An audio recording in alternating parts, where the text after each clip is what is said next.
Yes, Mountain Lady! Come on, it's a Kaldu fight, yes! Here we go, look at it, it's an actual like Kaldu fight now. Mountain Lady versus...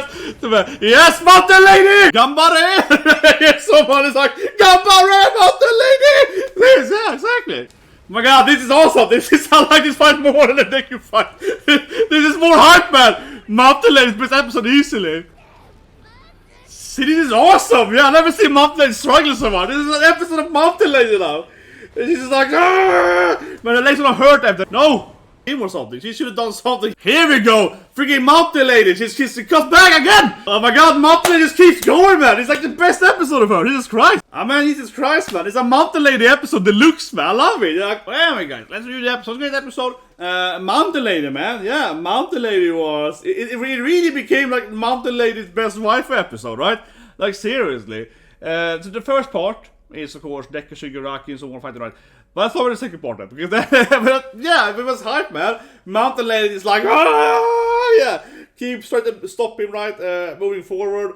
And I just loved immediately, right, when she's getting up there again, because she's angry, right, she's sputting around. Then the guy next to her is like, Gambare, Mountain Lady, Gambare!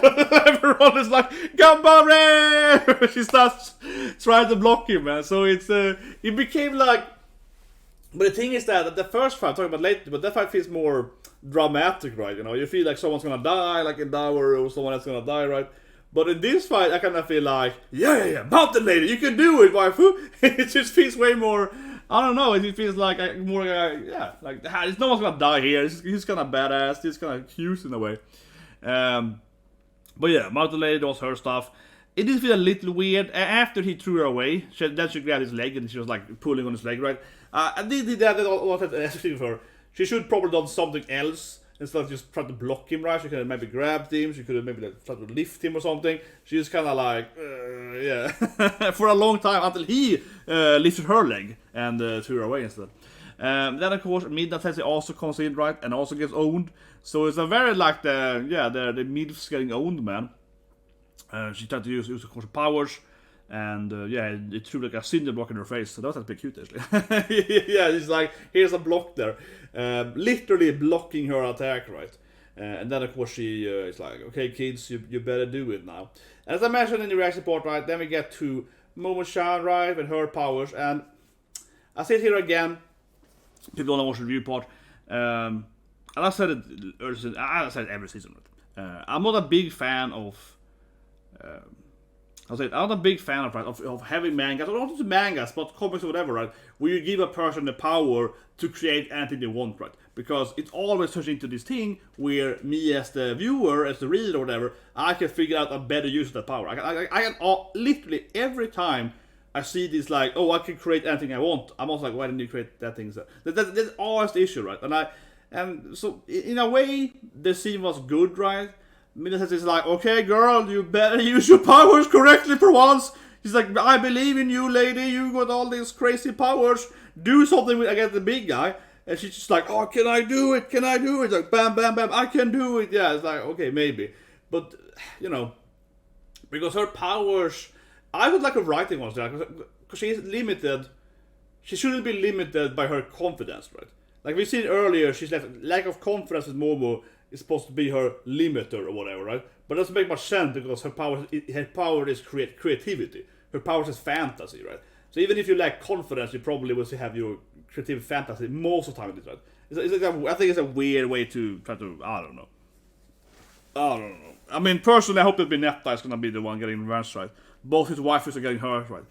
Right? Am I the only one? I hope to see Minetta getting like, you hurt my lady! Right? And getting pissed off, right?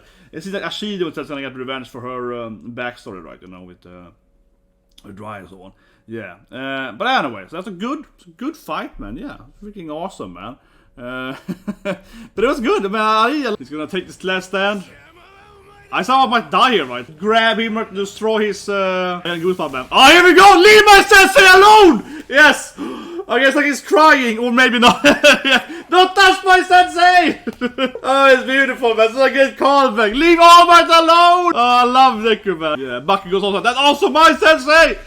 Oh, it's a great combo attack here. Okay, that was doing kind of lightning whip thing. But Shigaraki's going crazy. Oh, that's a face! That's cool, great Torino. He doesn't stop. Great Green also might die, I feel, though, because he's like, I'm old, man. I can die. Man, Endeavour just can't get him, man. Endeavour keeps trying, man. Oh, it was amazing, though. Come on, Endeavour. There you go. Finally, Endeavour gets his final blow on him. Yes. Bam, baby. Oh, ho, ho. Bam. Yes. Endeavour didn't die, but he got stepped on, man. As an, of course, Endeavour fan, right? Obviously, my Endeavour cosplay is the best cosplay ever. As an Endeavour fan, of course, I'm thinking Endeavour's gonna die, right? No, but Endeavour's death flag is massive. Yeah, Tareen was even bigger, right? But Endeavour did get stepped on, yeah. Shigaraki lands on him and is like, you pathetic old man, right? Doesn't kill him, of course.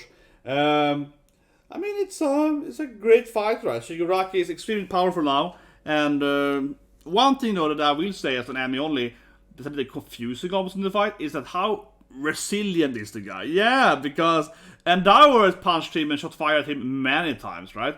And Deku gets him, and Guerrini kicks him, and it feels like the guy is taking like 20, 30 punches by now, right? By powerful people.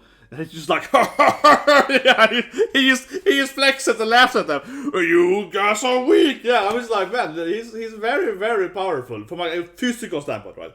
Ignoring all the other quirks, yeah, that guy is very resilient now. There's a little bit unclear how many times you have to punch Shigaraki until he loses, because he just keeps flexing and he's like, haha, you guys are weak. So that's one thing, right? But it was a great scene. I love the scene when, of course, he tries to kill Sensei, right? Yeah, Eraser, right? And then, of course, Deku was in the, don't touch my teacher! Yeah, it was a great scene, man. It was a callback to, of course, one of the best scenes in season 1, right? Episode 13, right? The last episode of season 1, right? Of course, when All Might's about to die, right? You know, and Deku flies in there. So, yeah, it was that scene again, basically, right? He's like, don't touch my Sensei! Yeah, it was awesome. I liked it, man. It was, yeah, the classic Deku, man. It's like, don't hurt my mentors, you know? So, yeah, that was great. It was straight up, you know, that kind of scene, right? So, yeah, that was good, man. And then, of course, I guess his weakness, some extent, like Makago can figure out, right, is his obsession with Deku, right? Yeah, you kind of see how Shigaraki is basically turning into his sensor, so to speak, right? He's like becoming him. He has his personality, and maybe the quirk, maybe having his quirk or whatever, right? Maybe it's just his mentorship, but it feels more like he's turning into him almost, right? Like the quirk itself makes him go into the behavior or whatever, right? But that is probably gonna be his weakness, right? Because we see how he could have killed Endeavour, and instead of just killing Endeavour or Gran Torino for that matter, yeah, he could kill them. He's just like, no, I'm gonna kill the Deku guy, yeah. So he kind of ignores them, right? After he could have defeated them permanently, and runs at the Deku battle. So, I mean, Shigaraki should actually win this fight, right? If he had just killed Endeavour immediately, right? Like actually killed him, right? But of course, I mean, I know plot armor, but still, if he just killed them, right, he would have won because they would be out. But instead, he's just like, oh yeah, move away. Where's the kid? And he flies after Deku, right? So he's kind of like just trying to kind of ignore the other heroes, right, to get Deku. So that definitely, I would say, is his weak spot, right? That he's too obsessed with that, and he's not really fighting the other guys here, right? And Makago, of course, gets him on that thing, right? But yeah, again, man, the guy is way, way, way too resilient. He just takes it and nothing really happens, right? But anyway, yeah, good episode, guys. Subscribe to episode 1. Spike's family after this, right? And yeah, 1% and so on.